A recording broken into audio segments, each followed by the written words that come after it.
And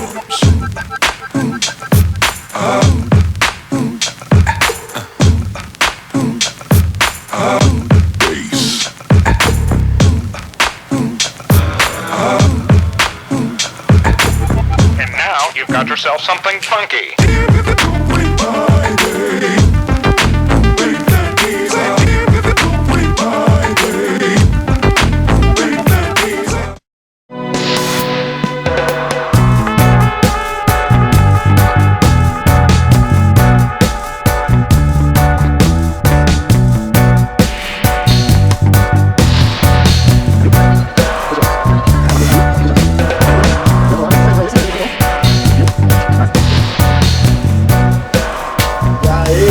Bem-vindos a mais uma Escola de Slide, tranquilão, essa é a aula 26, a história do longboard.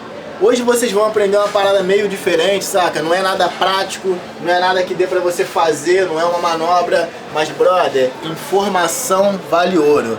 E nada melhor do que informação na sua cabeça pra te fazer um bom skatista. Melhor do que ter manobra no pé, ter informação na cabeça, compadre. E hoje vocês vão aprender, compadre, mais sobre a história do longboard. Vamos remontar a história, vamos voltar um pouco no tempo pra vocês agregarem essa informação na cabeça de vocês. E como que seria isso? Na verdade, o longboard ele surgiu no final dos anos 60, baseado no model de um surfista chamado Duke Kanahamoko.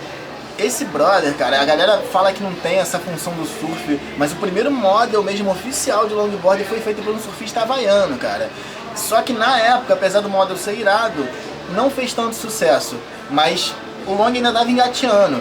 E logo depois veio um cara chamado Ed Economy, que esse brother, velho, ele aparecia sempre na revista Skate Magazine, revistas antigas, e ele era muito fã de longboard, tinha muitos longboard, ele sempre aparecia com alguns artigos, e ele ajudou também a popularizar o longboard na época dele. Os incentivadores também do longboard na época, Tom Sim, da Sim Skateboard, um empresário surfista e skatista que investiu pesado no longboard na época, em peças, equipamentos, rodas.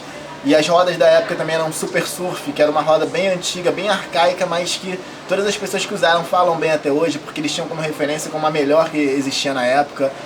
E muita coisa mudou. Só que quando chegou na metade dos anos 70 para início dos anos 80, o longboard praticamente morreu. Isso é por quê? Porque ele foi sendo substituído como, além do decaimento natural que ele teve como esporte na época, foi a mesma época em que o street começou a surgir. Porque foi em 75, quando o Tony Alva deu o primeiro aéreo numa piscina. Isso é, Tony Alva fazia parte dos Z-Boys, que era a galera de Dogtown.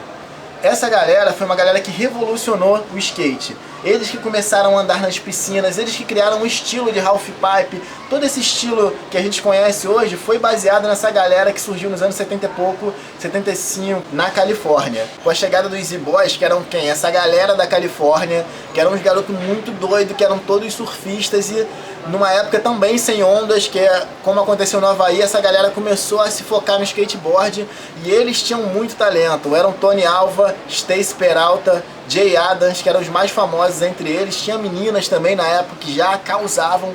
E essa galera, eles fizeram o esporte dar um salto. Por quê? Porque ele deu o primeiro aéreo numa piscina, Tony Alva. O Stacy Peralta tinha manobras absurdas que só ele sabia. Jay Adams tinha um estilo incrível. Então essa galera popularizou o skate pra mídia.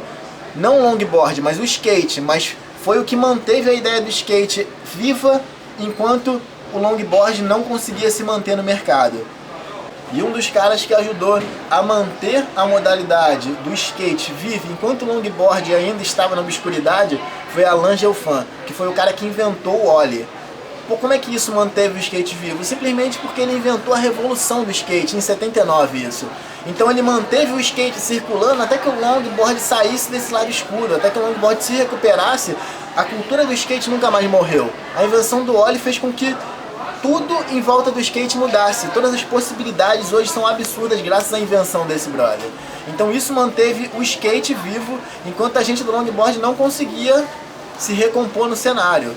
99, 2000 foi o inverno que o Havaí mais esteve flat. O que eu quero dizer com flat? Sem ondas. O mar não tinha onda e o que tem no Havaí, é surfista. Surfista no Havaí, você anda e tropeça no surfista. Você tá andando, tá brotando um surfista embaixo do seu pé. Então você imagina isso num lugar que a galera vive da cultura de surf, não existir mais onda. E durante esse inverno, nenhuma onda rolava. O que aconteceu? Um boom comercial. Todos os longs da ilha do Havaí foram vendidos nesse inverno. E todos os lojistas tiveram que contratar mais longs de cima da hora, o que fez o preço levantar porque não tinha. E mesmo o preço do long aumentando na ilha, automaticamente todos os longs que eram comprados pelos lojistas foram vendidos. E todos esses surfistas que existiam no Havaí, sem a opção de praticar o esporte, o que eles fizeram? Longboard. Automaticamente toda a indústria americana, canadense, que vivia desse mercado, também recebeu esse boom, porque do nada eles tiveram milhões de pessoas comprando o material dele. O que eles fizeram? Investiram à medida que esse material foi saindo. Automaticamente deu um boom no comércio relacionado ao mercado de skate e longboard. E nessa mesma época várias empresas novas surgiram e foram entrando no mercado e foram fazer sucesso. O marketing dessas empresas novas é muito forte. Então são vídeos super bem produzidos, coisas hollywoodianas. No Brasil a cena sempre existiu como downhill slide, não como longboard ou longboard. Mas esse longboard que é visto mais na mídia, ele ressurgiu em 99 e 2000, no Havaí nessa época sem ondas. Então basicamente a história do longboard é essa, não dá pra gente chegar a um patamar mais longe, nem esmiuçar 30, 40 anos de informação em alguns minutos. Isso aqui é o suficiente pra você se ligar, cara. Eu cuspi na câmera, cara, que vacilo. Agora eu vou ter que limpar. Volta.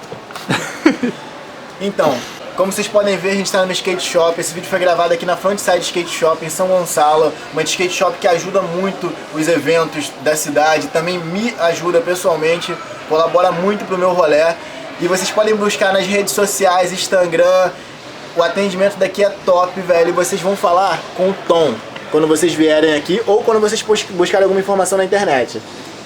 O endereço da loja aqui em Alcântara é Rua Holanda, Sádia Buzaide, número 51, loja 116. Qualquer coisa aí, ó, só falar comigo mesmo no Facebook, tamo aí, Instagram, tamo aí. E é nóis, galera. Com Não se certeza. esqueçam de curtir e compartilhar o vídeo, porque isso ajuda na corrente Pra pra caramba. caramba, hein? Valeu, galera. Tamo junto, hein? Até a próxima. Valeu. Nós.